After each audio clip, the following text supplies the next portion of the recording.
I know the Seahawks attempted to join the Vikings and the Chiefs as the lone remaining undefeated teams in the National Football League through 4 weeks. And they brought in a defense that had held the 3 previous aerial attacks to less than 150 yards passing, less than 150 yards passing in all 3 of their wins. Last team to do that were the 1979 Pittsburgh Steelers. And that's who the Detroit Lions were dealing with coming in to this game. 2-1, yes, but their passing attack had not looked like the passing attack, or offense had not looked balanced enough, had not looked on tilt like it did in previous seasons with Jared Goff. I guess all they needed was just to see the Seahawks in front of them, because these teams have combined for 40 or more points, or the Lions have combined for 71 points, 65 or more total points in the previous 3 matchups. And the Lions put a 40 burger on them. And the Lions looked like the Lions that can win the NFC at home last night. And this Lions team, man, when they're playing like this, I understand the Seahawks put points on the board. Geno Smith had a hell of a night. He almost had 400 yards. Yeah. Okay.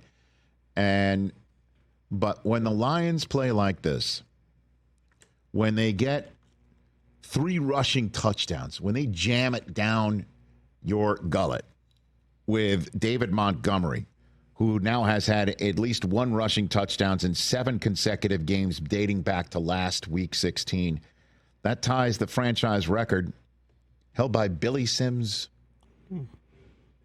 Barry never even did it. How about that? He's got 17 rushing touchdowns now, David Montgomery, tied for the second most in the NFL in that span. And Jahmyr Gibbs scored twice on the ground. Remember when everyone was wondering why the Lions were drafting Jahmyr Gibbs? Yep. And I heard getting off the set that night, the first round of the draft that night, and hearing from a bunch of people saying the Lions beat a ton of teams to the punch for Jahmyr Gibbs. And Gibbs and Montgomery now have had at least 1 rushing touchdown together in the same game 6 times. They have 32 combined touchdowns since 2023. That's the 4th most in the NFL. And the Lions have now had 3 or more rushing touchdowns in a game 5 times since 2023. That's the most in the entire league in that span. So that's their bread and butter, along with unleashing my Michigan man in the direction of the quarterback. You look at the stats, only 3 quarterback hits for Hutchinson last night. Aiden had only 3 quarterback hits, but it seemed like he was in Geno Smith's face. And when he wasn't in his face, he threw the right tackle trying to block him in his face, or the left tackle, wherever 97 was lined up. Jack Campbell, another first rounder. You're wondering, why would they draft him? Oh, the guy from Iowa, one of our glue guys from back in the day. That's right. He's playing really well. Terrion Arnold's a little handsy. Troy Aikman said at one point they should tape his hands and put oven mitts on him right during practice. That was funny. So there's things to clean up. Yeah. But when you're running the ball like that, and the David Montgomery catch from Jared Goff, where he was hit and it looked like he has to go down. He'd be chopped down. But instead, he bounced off that hit and bounced off 2 more hits and then escaped 3 more tackles for a monster big gain. That's the Lions' MO. The blue-collar state of Michigan coming and hitting you, and that's the mentality that Dan Campbell wanted to bring, and that's exactly the type of mentality that nobody thought Jared Goff would fit in hand in glove. Bambi from Cal by way of Los Angeles, the California kid. Oh, he's going to go to Detroit. They're going to eat him alive there. No, sir. They chant his name there. They chant his name there. And last night, you can put it up on the screen. I see you've got it ready. This performance by Jared Goff is history. Most pass attempts in a game without an incompletion in the history of the NFL. 18 for 18. He's also the first quarterback in NFL history with a perfect completion percentage. That includes 292 yards passing, which is the most ever in a game in the history of the NFL, with 0 incompletions. So, there's that. And that's against a team that had not given up 150 yards passing to either of the first 3 quarterbacks they faced.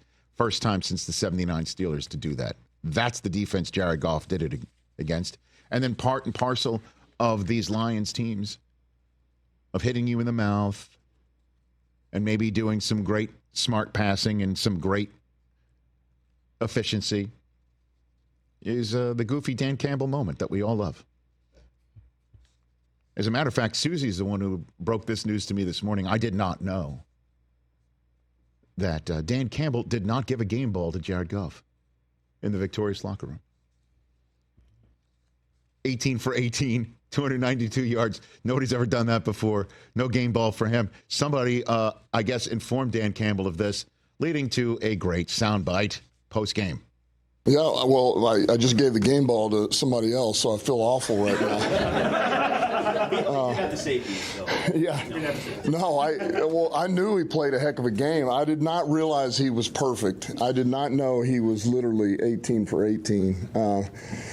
But I knew he played really well. You could feel it, and he really found his rhythm early. And I thought he was seeing the field, played with rhythm. He had to move a little bit in the pocket. I thought what really kickstarted him is he had to kind of move in the pocket, got spun around, and hung with J-Mo and hit him on the hook for the first down. It was big, man, because he was rolling after that.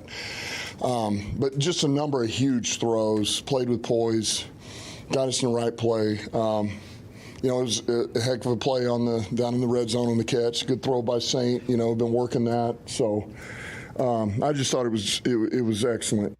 Oh, yeah, that's right. As Joe Buck pointed out, Goff had more touchdown receptions than incompletions last night. He caught one from Saint, as he referred to. And if anybody's wondering, where did that 70-yard touchdown catch from Jamison Williams come from? Well, I was playing against him in our fantasy league, and everybody has their big nights against me. Wow. You won this week. Thanks to Derrick Henry. So that said, you heard the word kickstart. Got to wonder, is this going to kickstart the Lions, right? In terms of looking like last year and feeling like it. They're on a bye, and then we'll get an answer. Does it kickstart the Lions? Because they come off their bye at Dallas, which, by the way, interestingly enough, the Lions, with that win last night, are now 7-1 in primetime since 2022. Best record in the NFL in that span. You know what their one loss is? Right. That one in Dallas. Ineligible gate. And then at Minnesota, which is the only reason why Detroit's not in first place in that division. We see them against the Jets. I'm calling that game, going to London after tomorrow's show. And at Green Bay, 3 road games for Detroit. Their only home game is against Tennessee, and as we learned last night, Tennessee has some parts. Catch the Rich Eisen Show every single day on the Roku Channel, 12 to 3 Eastern, for free.